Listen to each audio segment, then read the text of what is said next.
Bismillahirrahmanirrahim. Assalamu alaikum. Dear colleagues and PGs, we are discussing the challenges in the management of decompensated liver cirrhotic patients. In the first part, we discussed that when our cirrhotic patients will be decompensated, what do we mean by a decompensated liver cirrhotic patient? And we discussed that if the patient presents with ascites, or if the patient presents with variceal bleeding, these are the two main events when our patient will be in a decompensated liver cirrhosis stage. Today we shall discuss if a patient presents with a decompensation, what should be the management plan, how we should treat these patients, and what should be the protocols.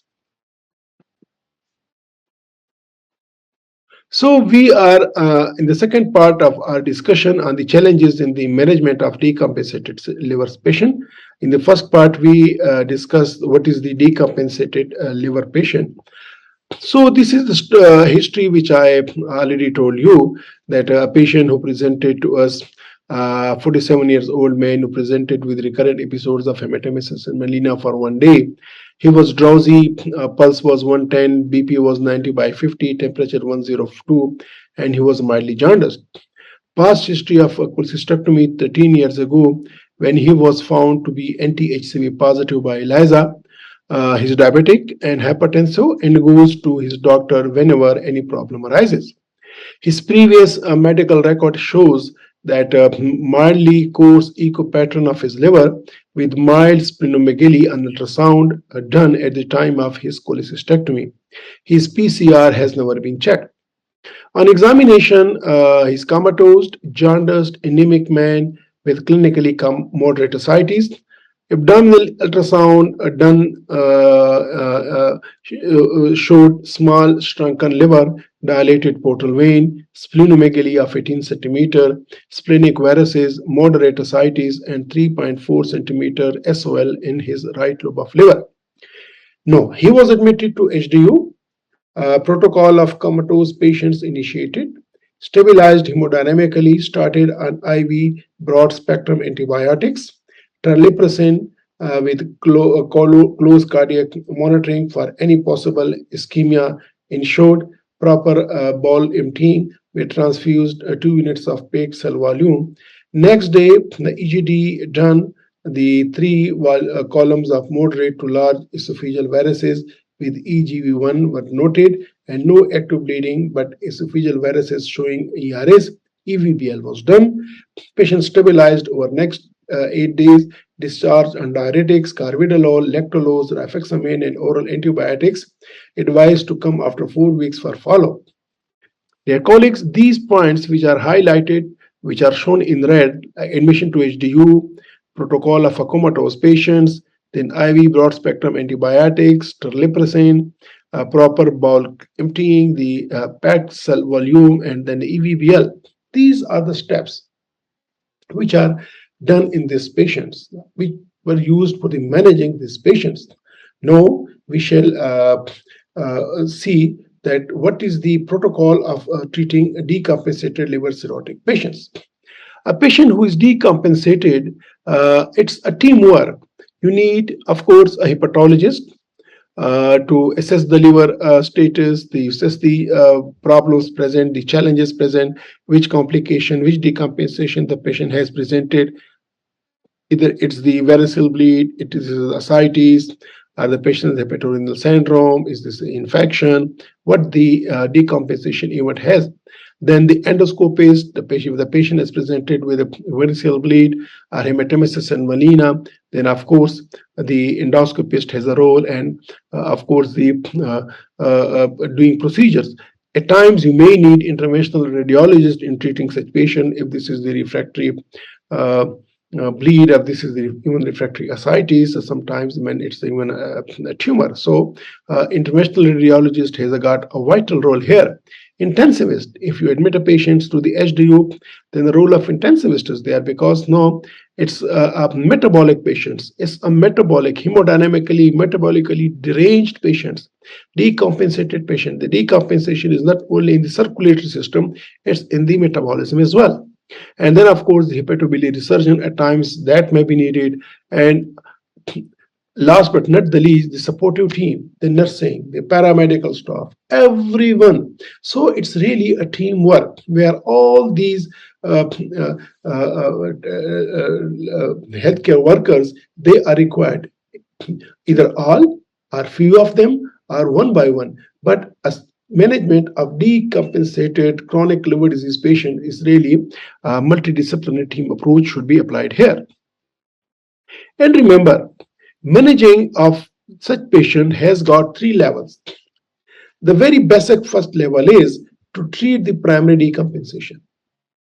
It may be variceal bleed, it may be hepatic encephalopathy, it may be ascites, it may be infections, anything else. It may be acute and chronic liver failure. So first, to find out which is the primary decompensation and treat that patient accordingly. The protocols, it's not the part of this discussion, but the primary decompensatory event must be identified and treated accordingly. Then treat secondary complications. For example, a patient has presented with variceal bleed, and now because of the variceal bleed, huge amount of blood has gone into the GI. The blood is a very good source of proteins. High protein has been absorbed, and the patient, because of the infections, because of the high protein absorption, because of the decompensation, has gone into hepatic coma.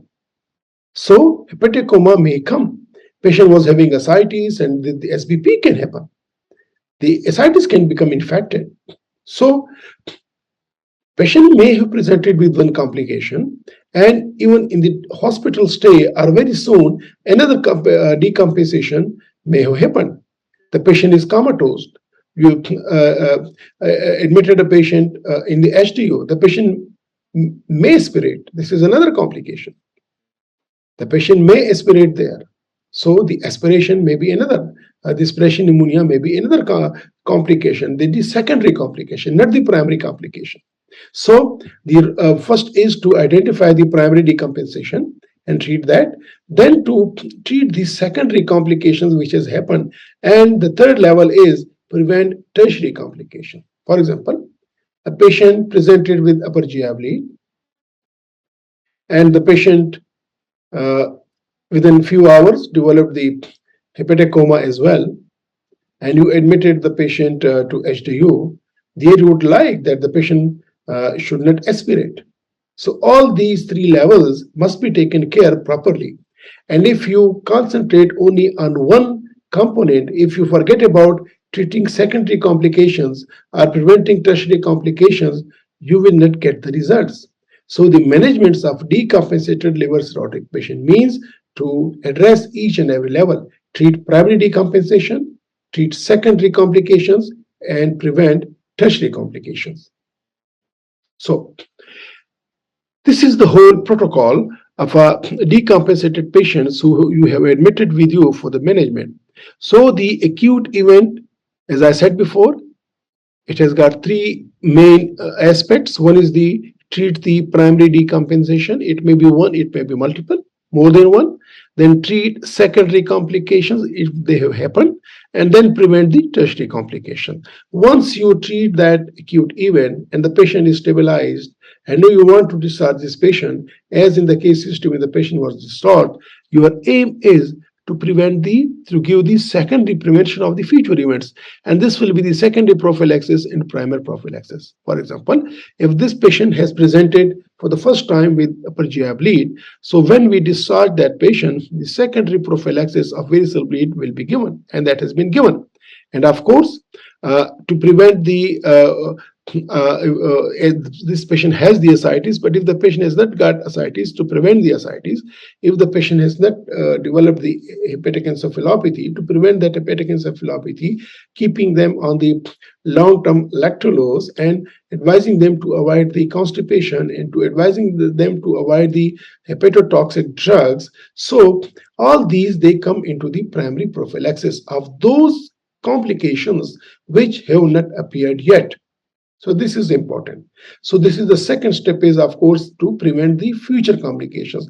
And the third component of managing of decompensated patient is the essential ones. What are these essential components? That you arrest the inflammation and treat the etiology, and you keep patient in the child class A, and you ensure desirable nutritional status of these patients, and you prompt and effective control of the infections. You avoid the hepatotoxic drugs.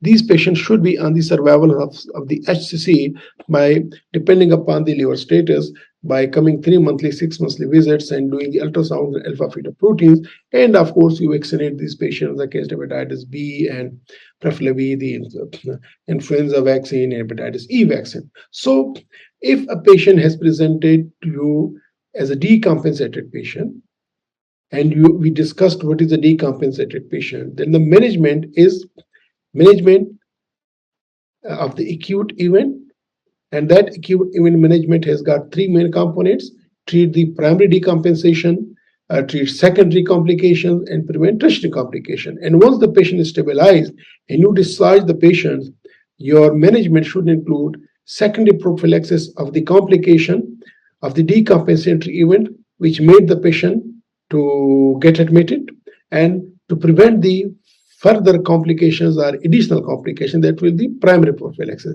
And of course, you ensure the essential components, that if the patient PCR is positive, you treat that. You try to keep the patients in child class A. How you treat the patient in child class A? Good nutrition, albumin is okay, his bilirubin is okay, PTINR is okay, there is no HE and there is no ascites. You treat the ascites effectively.